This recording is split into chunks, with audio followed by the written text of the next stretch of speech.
Assalamualaikum warahmatullahi wabarakatuh. Perkenalkan, kami dari kelompok 3. Nama saya Supriyanto. Dan saya Karamawati. Saya Rino Santi Putri. Saya Apriani Suyanti. Saya Istiqomah. Saya Raditya Diprayoga.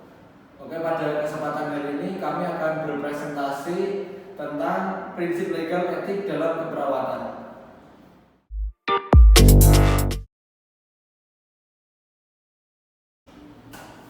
Pengertian prinsip legal etik dalam keperawatan. Pengertian etika dalam keperawatan merupakan bentuk ekspresi bagaimana perawat seharusnya mengatur dirinya sendiri. Dan etika keperawatan diatur dalam kode etik keperawatan. Aspek legal etik keperawatan adalah aspek aturan keperawatan dalam memberi asuhan keperawatan sesuai lingkup wewenang dan tanggung jawabnya pada berbagai tatanan pelayanannya, termasuk hak dan kewajiban yang diatur dalam Undang-Undang Keperawatan. Perawat sebagai profesi yang integral dari pelayanan kesehatan tidak saja membutuhkan kesabarannya, kemampuannya untuk ikut mengatasi masalah-masalah kesehatan tentu juga harus bisa diandalkan. Praktek keperawatan yang aman memerlukan pemahaman tentang batasan legal yang ada dalam praktik keperawatan. Sama dengan semua aspek keperawatan, pemahaman tentang implikasi hukum dapat mendukung pemikiran kritis perawat. Isi dari prinsip-prinsip legal dan etis. 1. Autonomi atau otonomi. 2. Fairness atau berbuat baik. 3. Justice atau keadilan. 4. Non-evidence atau tidak merugikan. Yang kelima, verti atau kejujuran.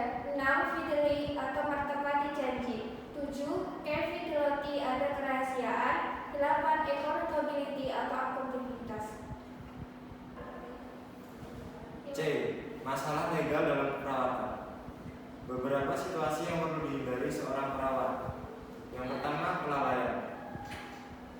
Seorang perawat bersalah karena kelalaian jika mencederai pasien dengan cara tidak melakukan pekerjaan sesuai dengan yang diharapkan ataupun tidak melakukan tugas dengan hati-hati sehingga mengakibatkan pasien jatuh dan cedera. Yang kedua, pencurian. Mengambil sesuatu yang bukan milik Anda membuat Anda bersalah karena mencuri. Jika Anda tertangkap, Anda akan dihukum. Mengambil barang yang tidak berharga sekalipun dapat dianggap sebagai pencurian. Yang ketiga, fitnah. Jika Anda membuat pernyataan palsu tentang seseorang dan merugikan orang tersebut, Anda bersalah karena melakukan fitnah. Hal ini benar jika Anda menyatakan secara verbal atau tertulis.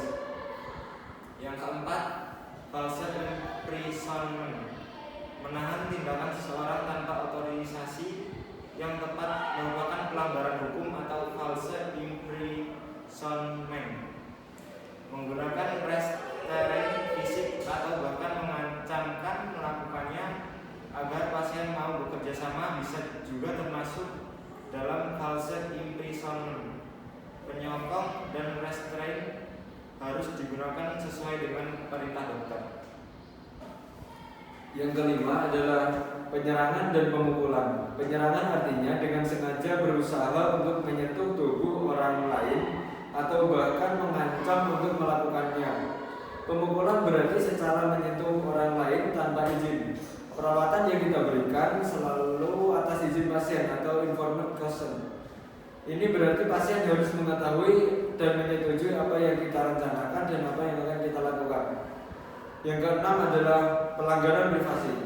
Pasien mempunyai hak atas kerahasiaannya, dirinya, dan urusan pribadinya. Pelanggaran terhadap kerahasiaan adalah pelanggaran privasi dan itu adalah tindakan yang melawan hukum. Yang ketujuh adalah penganiayaan. Menganiaya pasien melanggar prinsip-prinsip etik dan membuat Anda terikat secara hukum untuk menanggung tuntutan hukum. Standar etik meminta perawat untuk tidak melakukan sesuatu yang membahayakan pasien. Setiap orang dapat dianiaya, tetapi pilihannya hanya orang tua dan anak-anaklah yang paling rentan. Biasanya, pemberi layanan atau keluargalah yang bertanggung jawab terhadap penganiayaan ini. Mungkin sulit dimengerti mengapa seseorang menganiaya orang lain dan lemah atau rapuh, tetapi hal ini terjadi beberapa orang merasa puas bila mengendalikan orang lain. Tetapi hampir semua penganiayaan berawal dari perasaan frustasi dan kelelahan, dan sebagai seseorang perawat perlu menjaga keamanan dan keselamatan pasiennya. Selanjutnya kita akan membahas landasan aspek legal keperawatan. Landasan aspek legal keperawatan adalah Undang-Undang Keperawatan. Aspek legal keperawatan pada kewenangan formalnya adalah izin yang memberikan kewenangan kepada penerimanya untuk melakukan praktek profesional perawat, yaitu surat izin kerja atau SIK.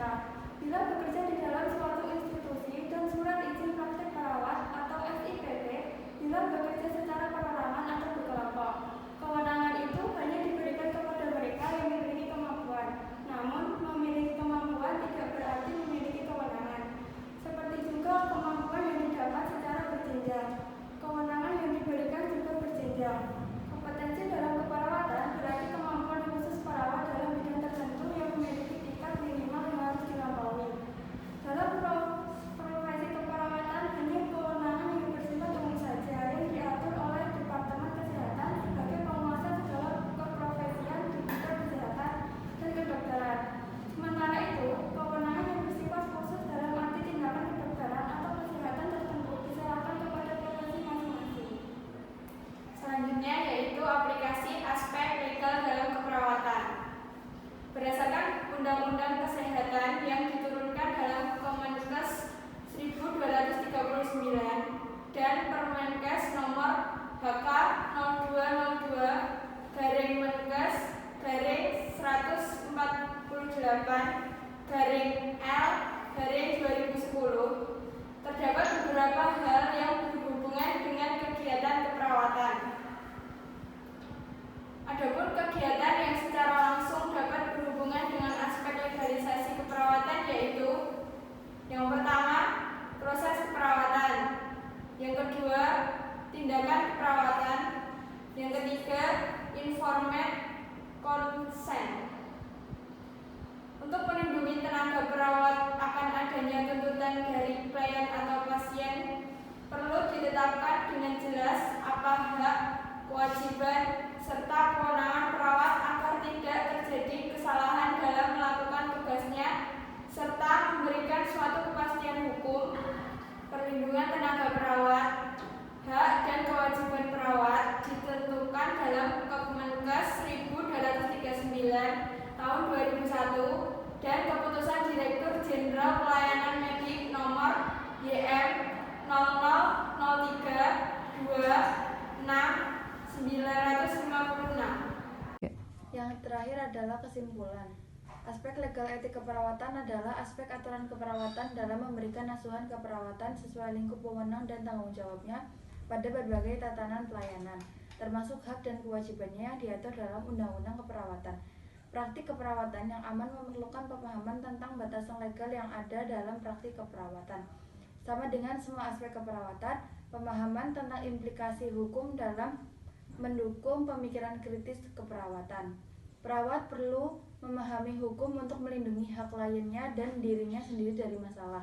Perawat tidak perlu takut hukum, tetapi lebih melihat hukum sebagai dasar pemahaman terhadap apa yang masyarakat harapkan dari penyelenggara pelayanan keperawatan yang profesional. Demikian tadi adalah presentasi dari kelompok kami. Apabila banyak salah kata dan banyak salah kalimat yang kami ucapkan, mohon dimaaf. Akhir kata